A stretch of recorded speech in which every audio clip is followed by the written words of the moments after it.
வணக்கம். புத்திசாலித்தனம்னா என்னன்னு நாம் நினைச்சிட்டு இருக்கோம்? பெரிய பெரிய டிகிரி, அதிக மார்க்ஸ், இது மட்டும்தானா? இல்லவே இல்ல. இன்னைக்கு நாம நம்ம மனசோட மறைக்கப்பட்ட கட்டமைப்பு பத்தி தெரிஞ்சுக்க போறோம். புத்திசாலித்தனத்தோட உண்மையான ரகசியங்களை கண்டுபிடிக்க ஒரு பயணத்துக்கு நீங்க தயாரா? இந்த வரிகள் எவ்வளவு ஆழமா இருக்கு இல்லையா? யோசிச்சு பாருங்க. புத்திசாலித்தனம்ங்கிறது நாம பொதுவா எதிர்பார்க்கிற மாதிரி வெளிப்படாது.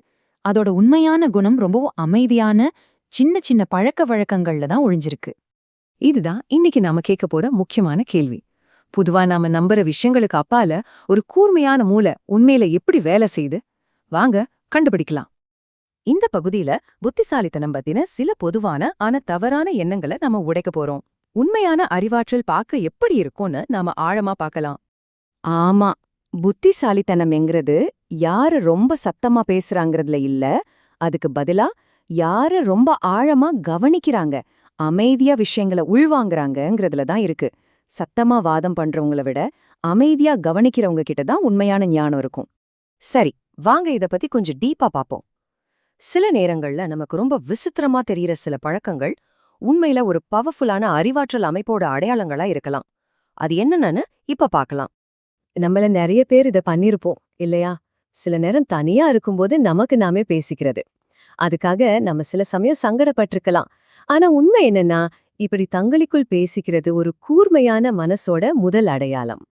பாருங்க, தங்களுக்குள்ள பேசிக்கிறது ஒரு விசித்திரமான பழக்கமே கிடையாது. சொல்லப்போனா அது உங்க எண்ணங்களை ஒழுங்குபடுத்தவும், ஞாபகங்களை இன்னும் ஸ்ட்ராங் ஆக்கவும், கஷ்டமான பிரச்சனைகளை ஈஸியா கையாளவும் உதவுற ஒரு பவர்ஃபுல் டெக்னிக். இது உங்க மூளையோட செயல்திறனை அதிகப்படுத்துற ஒரு வழி. அடுத்து நாம பார்க்க போற விஷயம் தனிமை, அதாவது சாலிட்யூட்.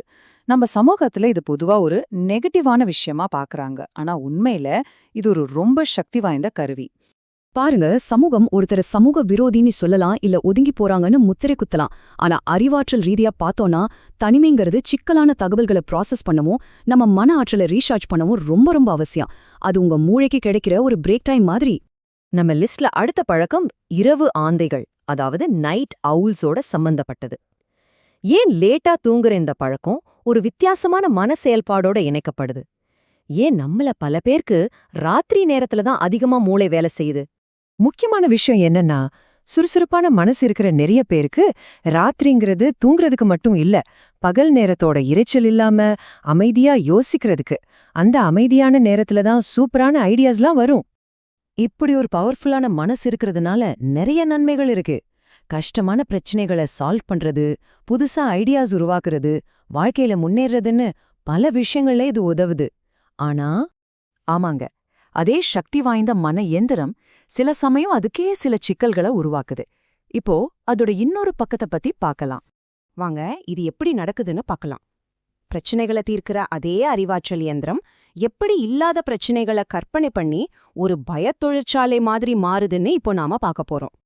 இது சிம்பிளா சொல்லணும்னா, நம்ம மனசுக்கு பேட்டர்ன்ஸ் கண்டுபிடிக்கிற ஒரு சூப்பர் பவர் இருக்குல்ல, அதுவே ஓவர் டிரைவ்ல போனா என்ன ஆகும்? ஒருவேளை இப்படி நடந்தா என்ன பண்றது அப்படிங்கிற ஒரு சின்ன கேள்வி பெரிய மன அழுத்தத்துக்கான காரணமா மாறிடும்.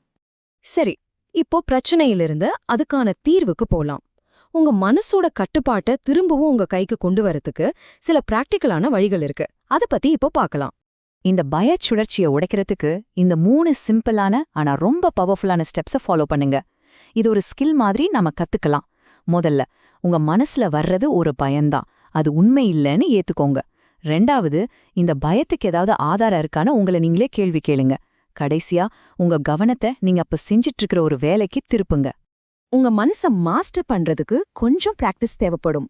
அதனால இந்த விளக்கத்தை இன்னொரு தடவை பார்த்தீங்கன்னா, இந்த ஐடியாஸ் எல்லாம் இன்னும் நல்லா மனசுல பதியும். ஒவ்வொரு தடவை பார்க்கும்போதும் ஒரு புது விஷயம் உங்களுக்கு புரியலாம். கஷ்டமான தலைப்புகளை ஈஸியா புரிஞ்சுக்க இந்த விளக்கம் உங்களுக்கு உதவுச்சுன்னா ஒரு லைக் பண்ணிட்டு சப்ஸ்கிரைப் பண்ணுங்க. அது எங்களை இன்னும் இது மாதிரி யூஸ்ஃபுல்லான விஷயங்களை உருவாக்க மோட்டிவேட் பண்ணோம். சரி, நாம இதுவரைக்கும் பார்த்த எல்லாத்தையும் ஒன்னா சேர்த்து ஒரு சுருக்கமா பாத்திரலாம் வாங்க. நம்ம மனசோட ஆப்ரேட்டிங் மேனுவலை புரிஞ்சுக்கிறது தான் இங்க முக்கியமான விஷயம். உங்க பழக்க வழக்கங்களை புரிஞ்சுக்கிட்டு உங்க பயங்களை எப்படி ஹேண்டில் பண்ணணும்னு கத்துக்கிட்டீங்கன்னா உங்க மனசோட முழு திறனையும் நீங்க வெளிக்கொண்டு வரலாம். இந்த ஒரு கேள்வியோட நான் முடிச்சுக்கிறேன். உங்ககிட்ட இருக்கிற எந்த விசித்திரமான பழக்கம் உண்மையிலே ஒரு சூப்பர் பவரா இருக்கலாம்னு நீங்க நினைக்கிறீங்க? உங்க வாழ்க்கையிலே அதை அப்ளை பண்ணி யோசிச்சு பாருங்க. நன்றி.